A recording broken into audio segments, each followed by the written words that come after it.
why real change is slow, and how not to confuse slowness with failure. Why real change is slow, and how not to confuse slowness with failure. Build slowly. How do you build a life that's more yours when change isn't a moment? It's a process of years. Men, there's a problem with how we talk about personal change.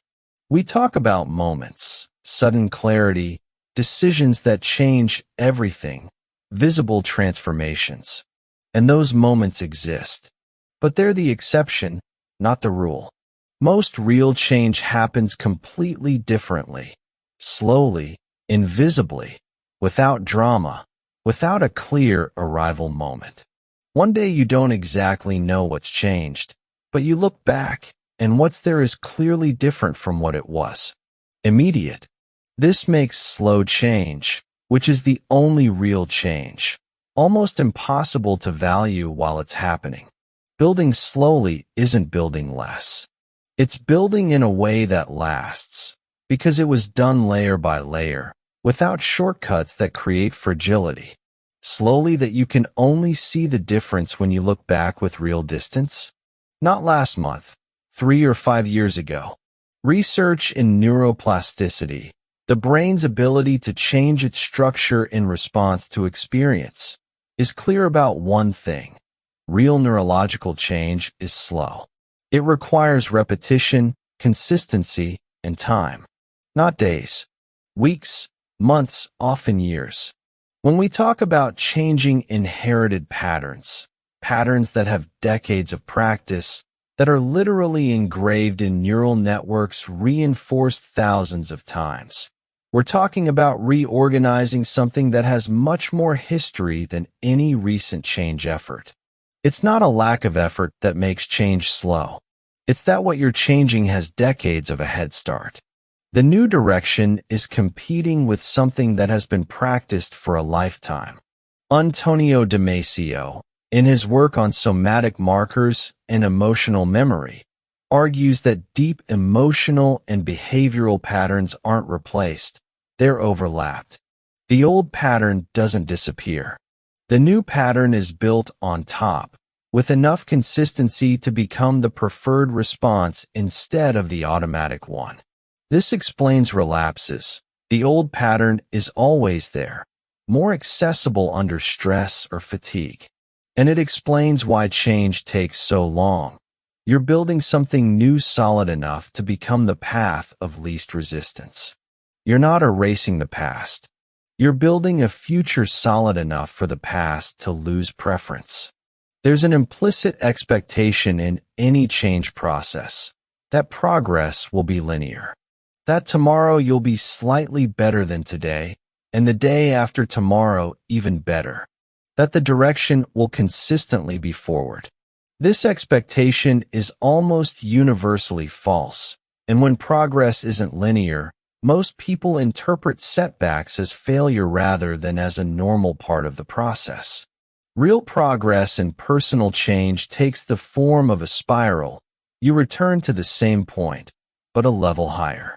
What seems like a relapse to the same place is often a return to the same theme with more tools, more clarity, more ability to go through it differently.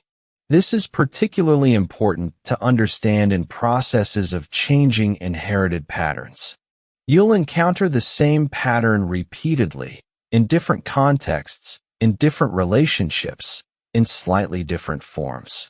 Not because you haven't changed, because the pattern is deep enough to have multiple expressions, and you have to work through each one of them.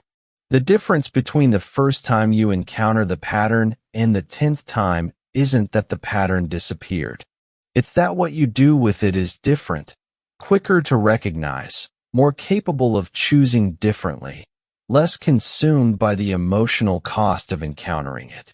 Above is completely different from retreating to the same point. The central challenge of building slowly is maintaining direction when there's no visible evidence that it's working, when the result is too far away to validate the present effort. There are 3 practices that research and clinical experience document as useful in this context. Practice 1. Change the metric. Instead of measuring outcome, which doesn't exist yet, measure process. Not am I better, but did I do today what I decided to do? Not has the relationship improved, but did I have the conversation today that I would have avoided before? The process metric is honest about what's in your control, and what's in your control is exactly what you can improve. Practice 2. Compare with the distant past, not the ideal. The most useful comparison isn't with who you want to be, which is always further than where you are. It's with who you were 2, 3, 5 years ago.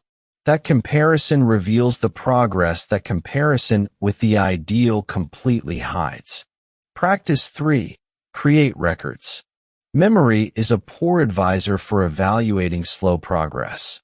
A journal, sparse notes, any format that captures where you were at a certain moment, allows for an honest comparison that memory can't do alone, and often reveals progress that wasn't visible while it was happening. Evaluate your progress in a change you're trying to make. Is it the right metric? Or are you measuring what's not in your control? There's something that builds slowly that doesn't exist otherwise. It's not just that slow change is more lasting, though it is.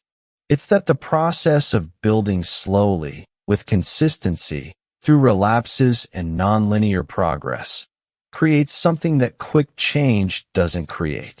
It creates real self-knowledge, not the intellectual knowledge of I know I have this pattern, but the experiential knowledge of I know what happens in me when this pattern is activated, and I know what I can do with it. It creates real self-confidence, not the confidence of I believe I can, but the confidence of I know I can because I've done it imperfectly and repeatedly for long enough to have evidence. It creates a life that's genuinely yours, not by declaration, but by construction, layer by layer, choice by choice, day by day. That life doesn't have the drama of a sudden transformation. It doesn't have the arrival moment that's shared. It has something more valuable. It's real. It was built, not found, not received, not inherited. Built with the materials you had, at the pace you managed. A life built slowly is a life that's yours in a way no other can be. The world we live in rewards speed, visibility, and immediate results. This makes the work of building slowly especially difficult, because it's invisible to the world, often invisible to you, and without a guarantee of arrival in a time frame the world considers reasonable. But the alternative, quick and superficial change that doesn't alter deep patterns, or not changing at all waiting for perfect conditions that never come, has a cost that accumulates equally silently. Building slowly is a choice. Not the easiest choice, not the most visible, not the most immediately rewarded, but the one that produces something that lasts, because it was done with the time it requires and not with the time we'd like it to require. You're not late. You're on the time that real work demands. That's visible choice. How do you build a life that's more yours when change isn't a moment? It's a process of years with very little visible drama.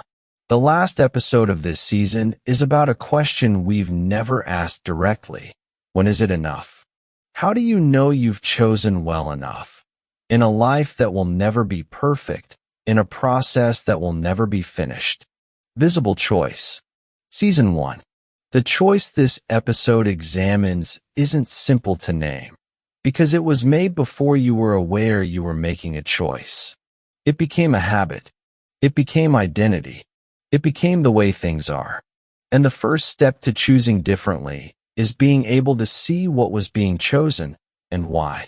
Visible choice was built to make visible what's always present but rarely examined. That most of what we call choices are reflexes with better presentation. What was taught, what was inherited, what was modeled by specific environments.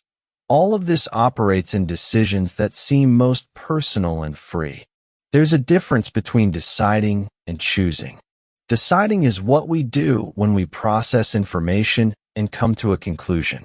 Choosing is what we do when we have real awareness of the alternatives, including the alternative of not doing what we've always done. This series works exactly on that difference. What was learned about how to make choices can be examined. What can be examined can be questioned. And what can be questioned can, with time and honest work, be replaced by something that's genuinely yours, and not just the echo of what was taught before you had a voice about what to learn. To take from this conversation not a 10-step method, but a question that continues to work after this episode ends. This choice, the one this episode named, is it mine? Or is it what I learn I should choose? The difference between the two isn't in the outcome. It's in the awareness with which the outcome was achieved.